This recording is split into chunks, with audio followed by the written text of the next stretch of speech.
You might know her from the Broadway stage, where she starred in shows like Bullets Over Broadway, American Psycho, Grease, or as Glinda from the national tour of Wicked. Or perhaps you know her from Masters of Sex, Graves, Katie Keene, or my personal favorite, the other two, where I literally damn near peed my pants every week because honestly, there's a little Brooke Dubeck in all of us. She's a mama to an almost 2-year-old son, and she's pregnant with another baby boy.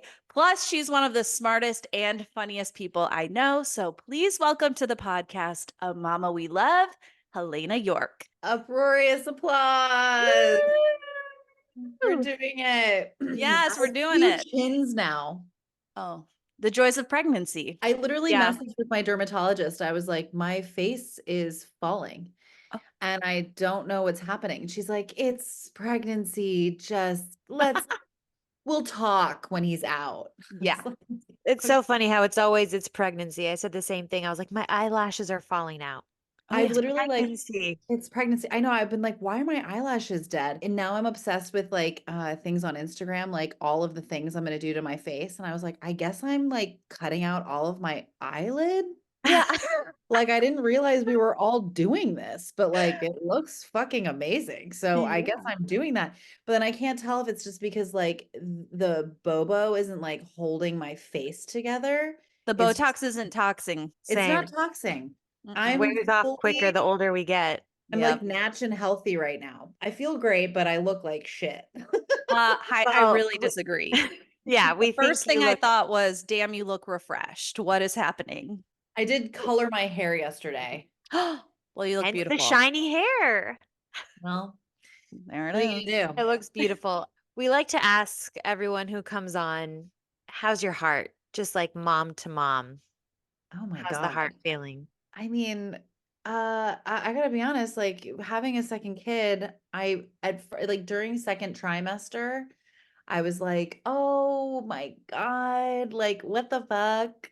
First time I did this, I was so precious and now I could care less. Like it feels like I've just had maybe a big lunch. Like I forget that I'm pregnant. This is nothing. And then I hit third trimester and I was like, and during second trimester, I was like, you know what? I'm gonna do it a third time. Like that's where I was at Oh, like a wow. couple weeks ago. I was like, you know what? You just crack it out the second time. It's really not a big deal. And then you hit third trimester and you're like, no. And now I'm at like peak anxiety about like, what do you mean two? Uh-huh. hmm What and hmm how? Uh-huh. What and how is exactly right. When and how? Mm-hmm. We feel that deeply. Yeah, When does I have everything so much occur? anxiety over it. Yeah. Because like everything occurs in like a very well orchestrated dance right now. And then I'm like, so then there's going to be another one. And like, where do they fit in? And do you also worry about this? I'm like, will I like them? yeah. Yes, because I've been so sick this pregnancy, and we might have to edit this out because I don't ever want her to listen back and hear me, but I'm like, she is a demon and she's trying to kill me. Yeah. Yeah. And will that make me not like her when she comes out? I don't know. I just like my son so much. Like I'm kind of like, I mean, you're welcome humanity for Yeah.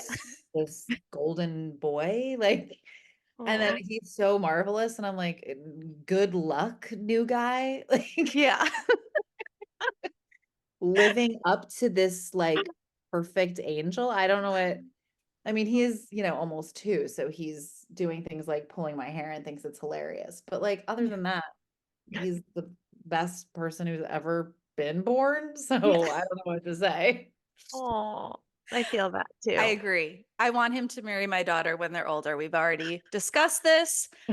Applications Arranged are marriage. Get in in. line, girl. I know.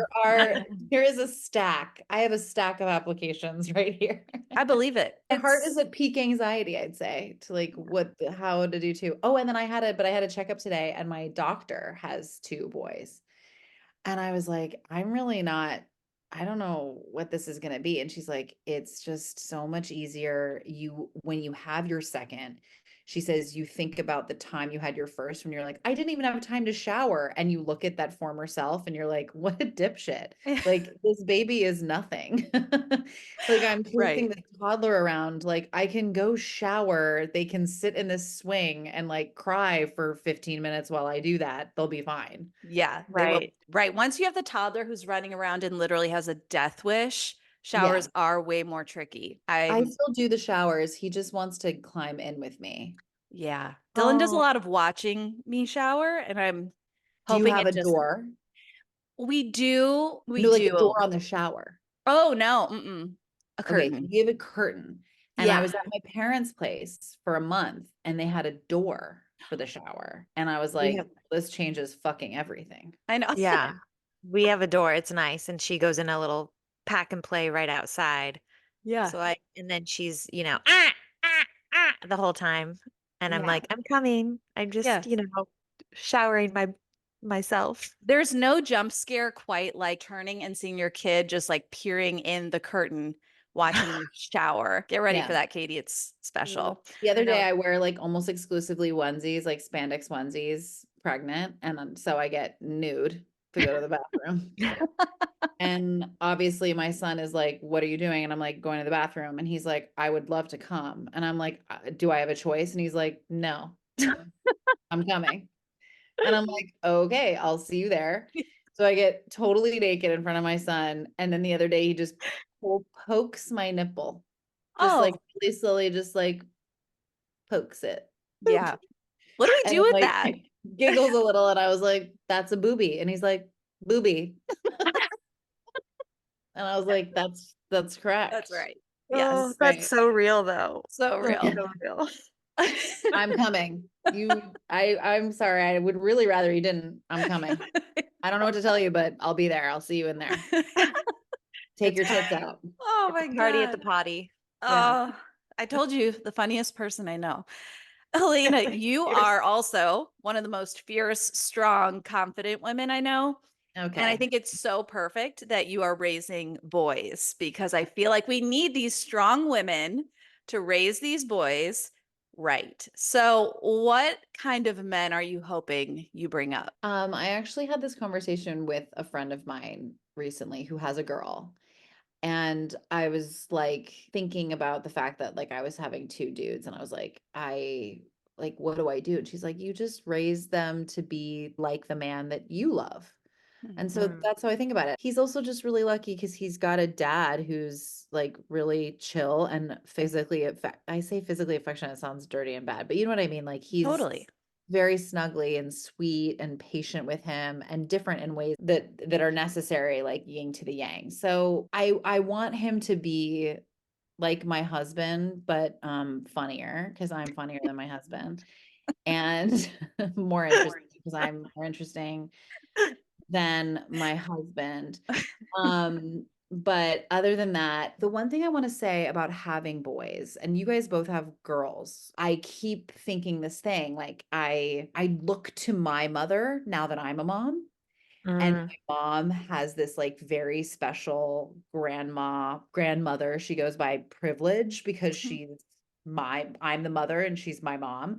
Yeah. And she scares the absolute shit out of me. But like there's just something about wanting your own mommy when you become a mom. And my mother-in-law is incredible. Like she's so present and hands-on and like frankly way nicer, but she's not my mom, you know? And so I think Mm. about this all the time. I'm like, my sons are going to marry some bitch and I'm going to get boxed out.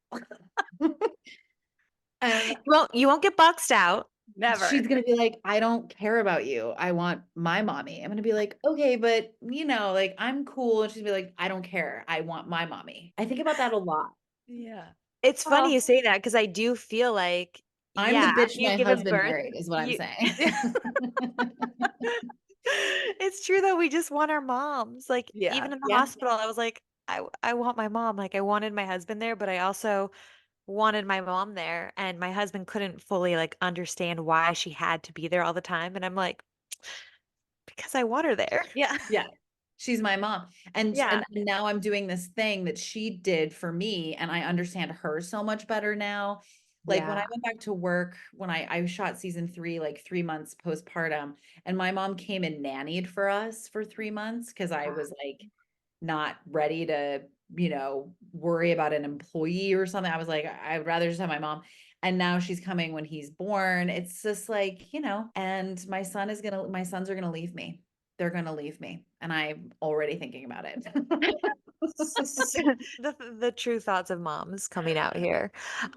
You bring up a really good point. You returned to the set of the other two very soon after welcoming your first son. What was that experience like? And what would you say to other working mamas who have to go back to work so soon postpartum? Like, that's hard. Well, like, is it hard? I did not find it hard.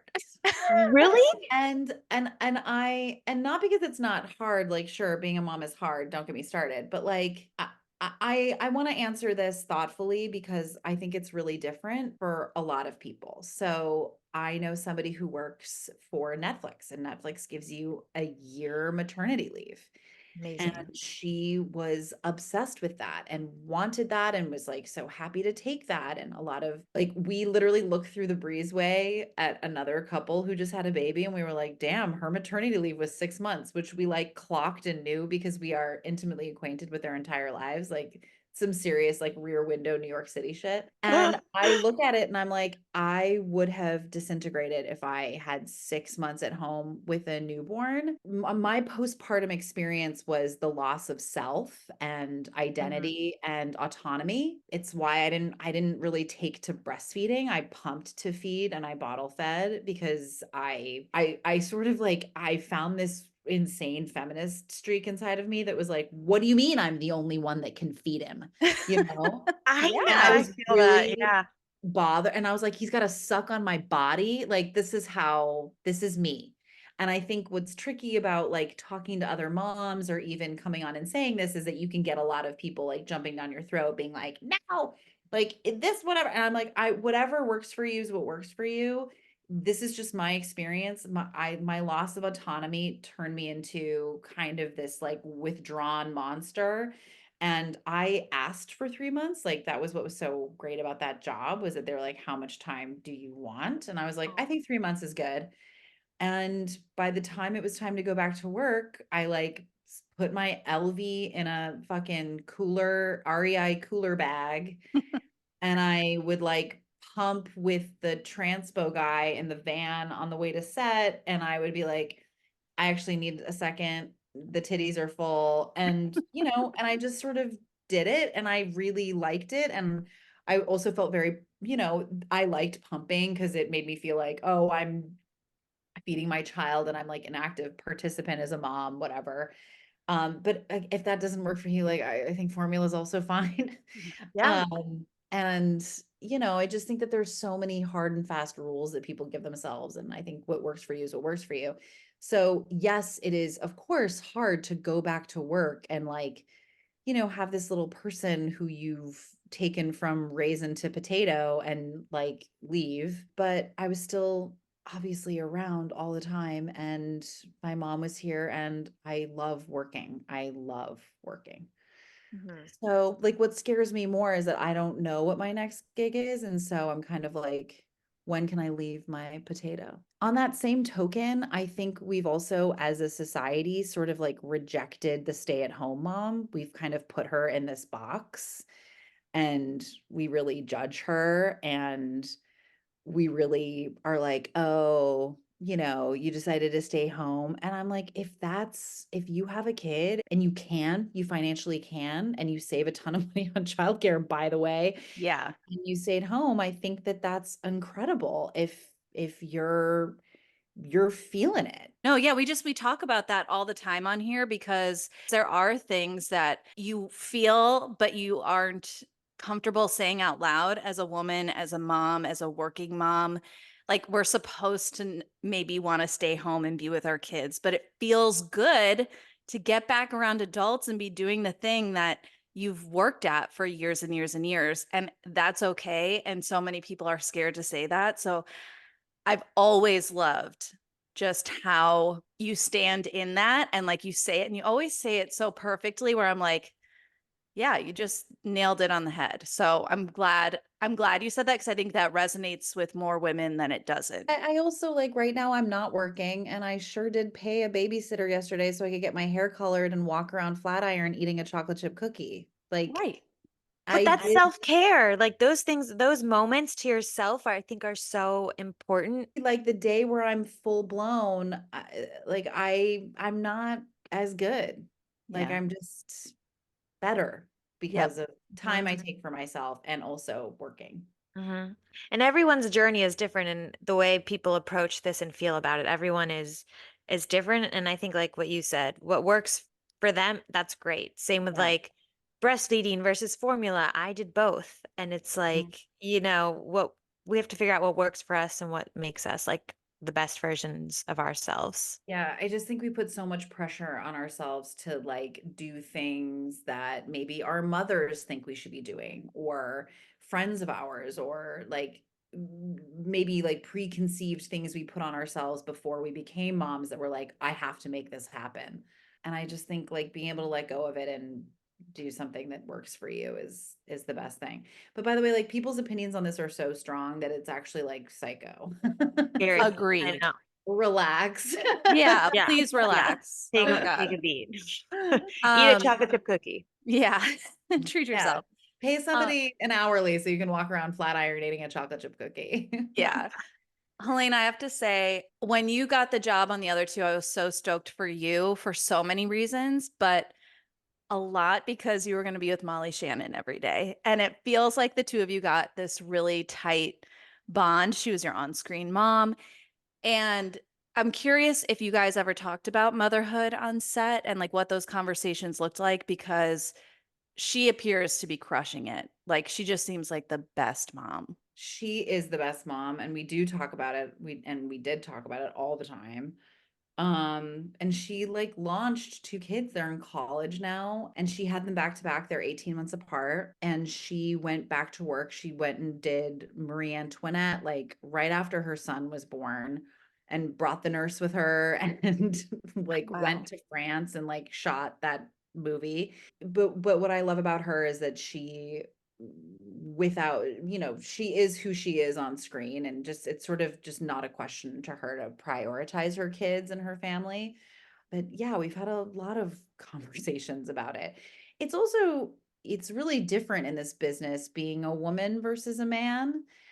And sometimes men, I think, especially dads, want to be like, I get it, girl. And I'm like, you fucking don't. No, I really Yeah. don't. It's really sweet that, you're trying to empathize. Like you certainly get it more than somebody without kids, but there's just something about being the body from which this person comes, and like you can be married to the greatest guy alive, but you're still the mom. Yep. Mhm. I It's like, was it Amanda Seyfried too that said, once she had a kid, she only even got viewed as being a mom after that. And I thought that was so interesting because I think when you're a front-facing on-camera person and you're a mom, you are looked at differently in that way as well. Yeah, I think so.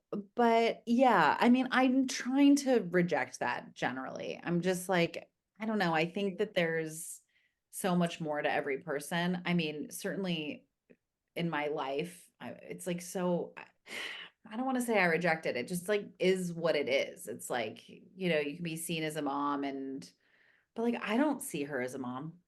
hmm. Amanda Right, we Seyfried. see her as so much more. We also see her as like all the roles she's been before, and yeah, I think I it's also wonder if we tell ourselves all people see me as a mom, because like all we do is like spin and be like, all I am is a mom now. Yeah. And so I wonder if that's also just something we're telling ourselves, and if that's like a cycle that is worthy of breaking, if that makes sense.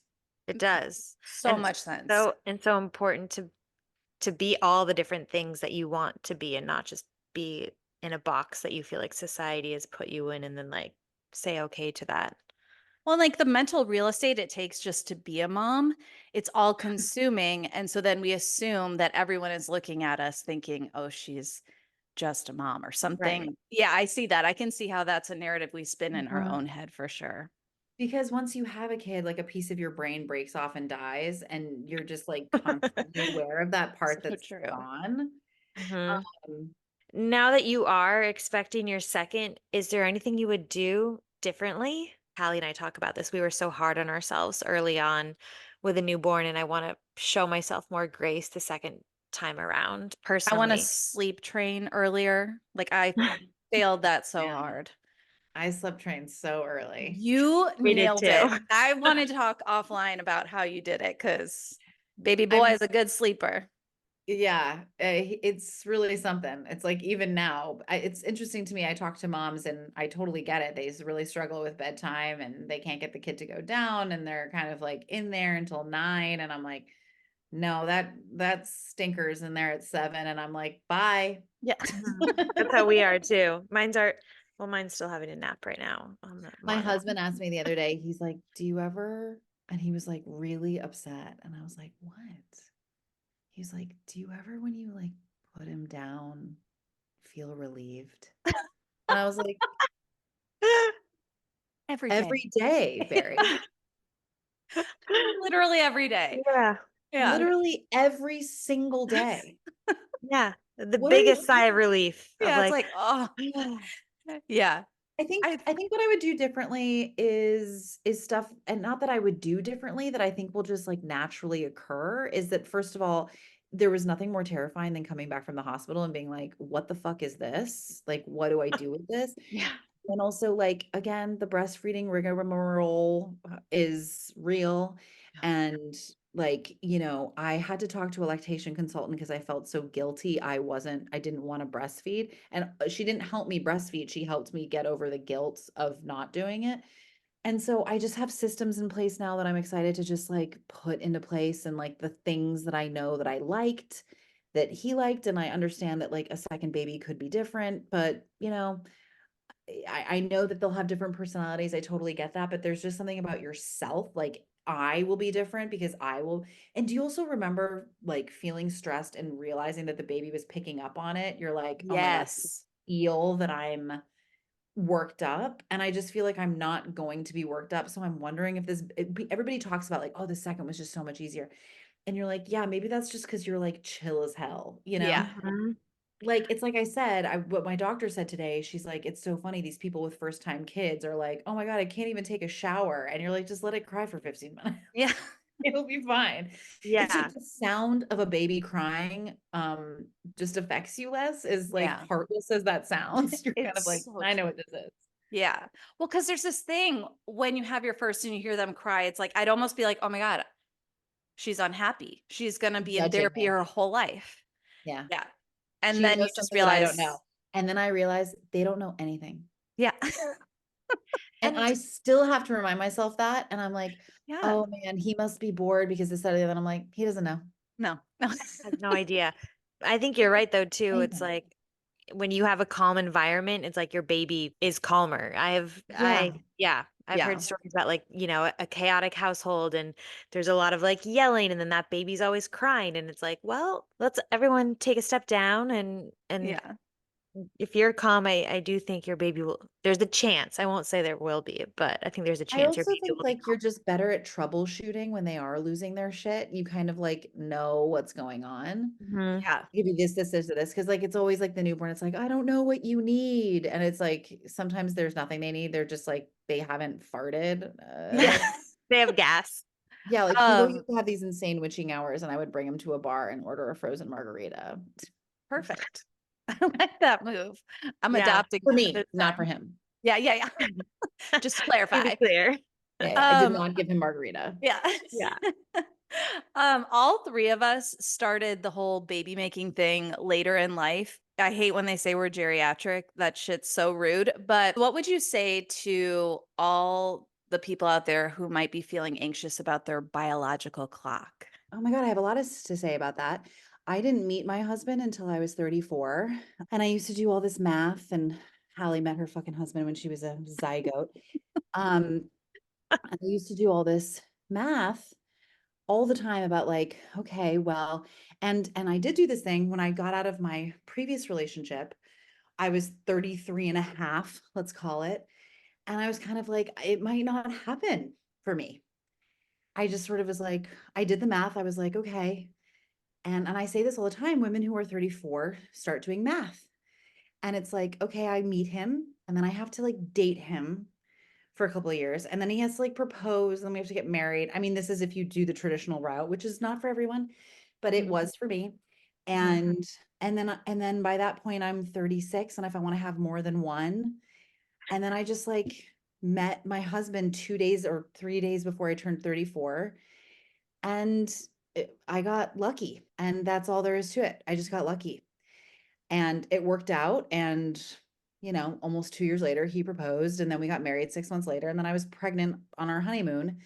And, now we're having our second. And I did miscarry, as we all fucking have, Yeah. apparently. All three of us. But my mom miscarried when she was 29 as well. So, and then I also wanted to say this, that I used to really be like, I used to resent that we got sold egg freezing. I Mhm. was like, I think this is really shitty to professional women, that like we can afford to do this. And so you're selling us up at the river. And my mentality was like, well, if I'm going to do it, I'm just going to do it naturally, da da da. But now that I have friends that are like, all of my friends are doing it, quote unquote, later in life, and it's harder for It is. most Yeah. people. And I'm like a egg freezing proponent now. Like Yeah. I sort of think like, look, if you have them, you have them. And if you don't need them, fine. But it's like 2 weeks of your life, and just do it. Yep. If you can afford it, just do it. Cer- It worked out for a friend of mine, that she was trying, and she had frozen them. She had like some 33-year-old eggs on ice, and they Amazing. made like a bunch of embryos with those. And so you just don't know. And I think I just was thinking about it the wrong way. I didn't think of it in as like, if I could do it naturally, I would do it naturally. Like, well, of course.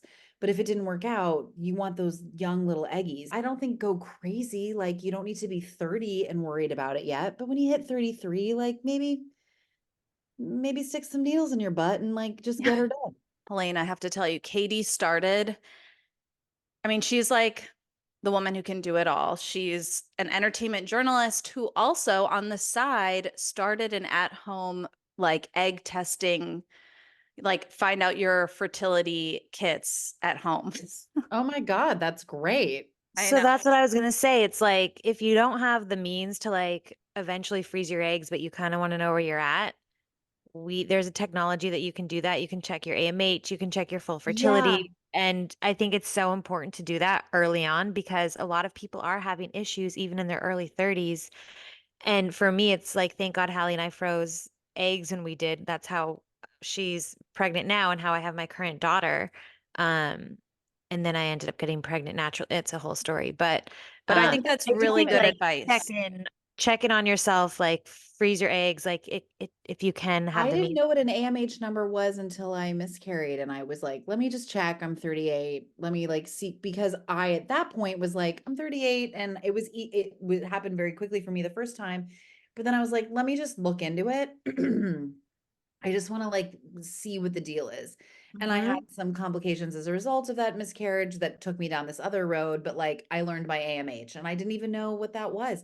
I feel like there's conversations around egg freezing, but not around general fertility. And so you don't really understand what it is you're being sold unless you go into a fucking consult, and it's like, Yeah.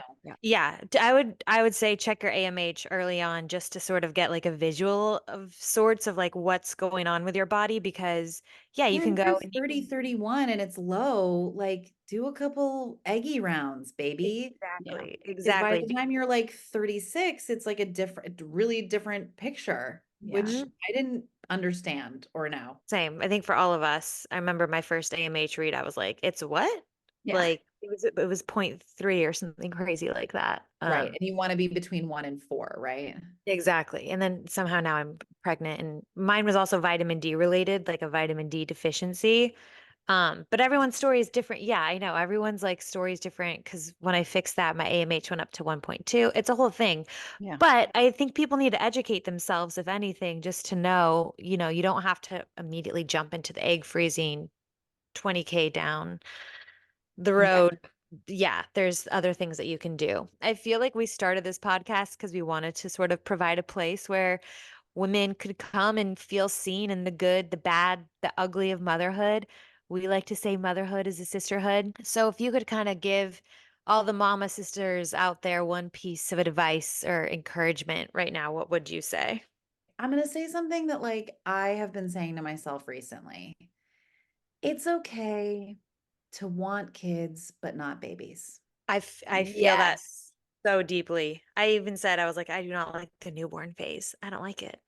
I don't Mm-mm. like it. I like even this toddler thing, he's not in school yet.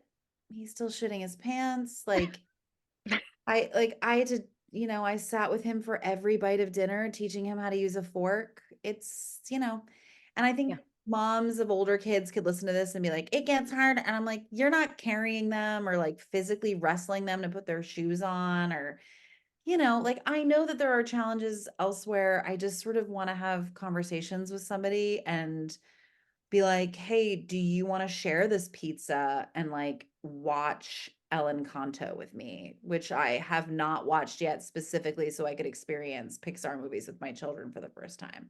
Mhm. Love Like that. I will not see Cars because I know I will see Cars so many times.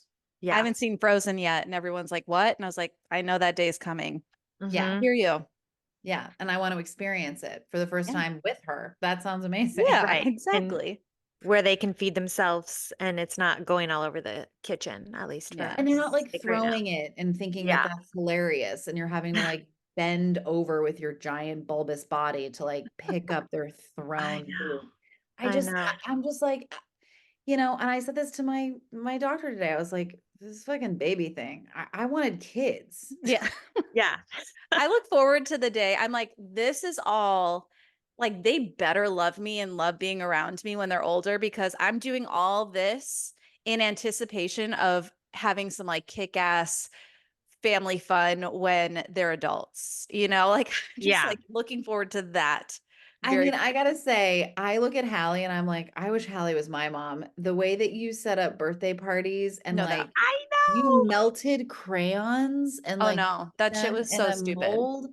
And I was like, I don't do anything like this. I was like, I Mm. got some Play-Doh, but all No, he understands about Play-Doh is like throwing the jars of Play-Doh. I know.